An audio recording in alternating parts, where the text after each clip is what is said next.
I'm a 3D artist, and today I'm going to design YouTubers their own LEGO sets and then pitch those sets to a real LEGO designer. They turned out extremely cursed, but if you like what you see, I'd appreciate if you subscribe. Step 1 is to find some good hair pieces. The first YouTuber I'm making is Jacksepticeye. Now this is a man who has changed his hair a few times, but I think it's a good idea to take a look at our options first. 332 hair pieces, most of which are completely and profoundly useless. I narrowed the hair pieces down to just the ones I can use, and also this one because...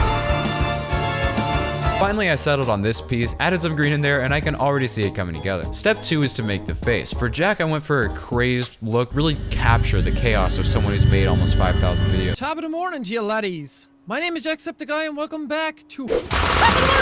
Expressions are really important on LEGO faces, otherwise it looks way too basic, but this is nothing short of perfect. After some final changes, Jacksepticeye's minifigure is pretty much done, and it's time to make some more YouTubers. Last time I made Dream, Markiplier, and Linus Tech Tips, and for each one I made an 8x8 room which can connect to each other like this. This is Tiago. He's the designer responsible for all these LEGO sets, and he's going to rate whatever I make from 1 to 10. So this time I'm gonna make those again, and it's gonna be pretty cool to see all the YouTubers in one set. The next YouTuber I wanted to make is Scott the Woz, who is known for loving this fantastic Madden game, and for having more critical acclaim than The Matrix. The hardest part about LEGO is getting the face right. As is a well-known fact, I'm a 3D artist, not a 2D artist, so me doing Photoshop is like Redditors going outside. Against all odds, I've now made 2 pretty good faces, and it's time to move on to the body. I went pretty basic on the design, and after making some Scott skin and a Scott shirt, I had to do the actual hard part, which is writing this Scott script, but not before I had an idea. I knew which YouTuber I was gonna do next, but little did I know just how good it would turn out. And real quickly guys, before I design one of the most cursed minifigures I am confident you will ever see. This video is partnered with NordVPN. I personally use it. Let me speedrun 3 reasons why it's good. Sometimes you can't watch a show where you live, so companies can put it on their 50 different streaming platforms, but since you can now travel anywhere, just head to the UK for example. Reason 2. What in tarnation are you looking up over there? If I was your internet service provider, I would be able to spy on it. But NordVPN says, I don't think so. Oh.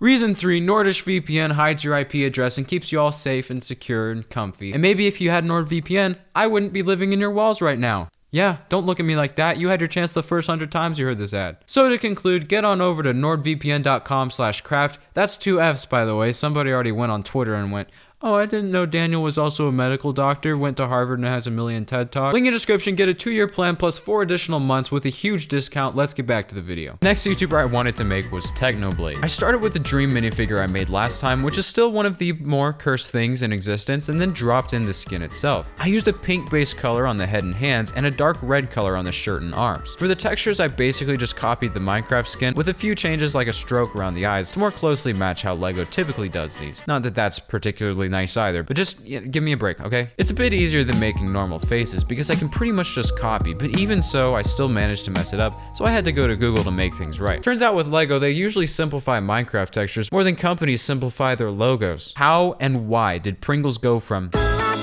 only to end up like... What are we even talking about? The nose, for example, looks really horrible, so I had to simplify it down to like 2 colors for it to look right, even though the actual skin looks way different. After changing a few other things, the Technoblade minifigure is complete, and might I say it is a masterpiece. I decided to add more detail to the other guys since they look plain in comparison, and finally, it's time to make the actual sets. The first set I wanted to make was for Jacksepticeye. Last time I made these 8x8 rooms, and this time I'm gonna do the same. I decided to use the laugh setup, even though it's a bit outdated. I think it'll make a good set, and it's just really great. I use these very special bricks for the sound foam pattern and a 2x3 plate for the whiteboard. Finally, I added these colored lamps and made a cool desk with dual monitors that sticks up from the floor, RGB gaming key, yeah. I even made the wood tiles consistently rotated so it looks like hardwood floors. The next set I did was Scott the Woz's room, which is very iconic in its own right. His room itself has the most plain model on its own, but the next part more than made up for that. Next, we have to do the desk, which is a bit easier with the reference I was able to find, but this is basically impossible to make at such a small scale. I couldn't pick whether to include the party hats or the Pepto-Bismol, so I just threw in a cone for now. I'm pretty proud of the model I made, even though I couldn't include everything. Canonically, Scott has carpet in his room, so I went for a relatively plain floor pattern, and with that, the room is pretty much complete. Finally, I did Technoblade's room, which is a bit complicated since he doesn't really have a single setup or background he's known for, but ended up deciding on the Great Potato War, in which Technoblade gets carpal tunnel in exchange for beating a child and having a lot of potatoes in block game, specifically high pixel Skyblock. Skyblock has really taught me I don't need sleep, I need to manipulate the fish stock market. LEGO Minecraft Minecraft has 0 hose, and on top of that, they refer to tools as utensils. But for this set, I'm gonna make his potato farm with a potato minion, and maybe a couple other things just to do the series justice. But right now, this gray color isn't doing anything justice, so that was top priority. For Jacksepticeye's room, I colored everything based on the original, and even found some pretty good fonts for the whiteboard. Who is responsible for this font? I just want to talk. Who in their right mind? Finally, I made those lamps nice and transparent, and we're all ready to move on. For Scott's room, I did a wood desk, pink Pepto-Bismol container, and then there's this hat, which, to be completely honest, I don't even know what color that is in real life, so I thought I would just average the colors together, and I got... oh wow, orange, perfect. I couldn't quite figure out what this was until I traced it to this inflatable alligator product. I ended up photoshopping a Lego alligator onto a similar box. I think it's pretty funny. Finally, for Technoblade's room, I went for the basic colors Minecraft sets usually have, except for this minion, which took like 4 different copy and paste Photoshop sessions, but it's worth it. Look how good it is. I also made a diamond hoe based on how Lego utensils are usually made. And finally, I can get back to the fish stock market, which is basically just a gateway drug to trading options in real life. That's not a joke. Somebody please send help. Let's see what the Lego expert has to say about it. Tiago has judged the last 2 of my videos, and he just had a baby, so I decided to email instead of call this time.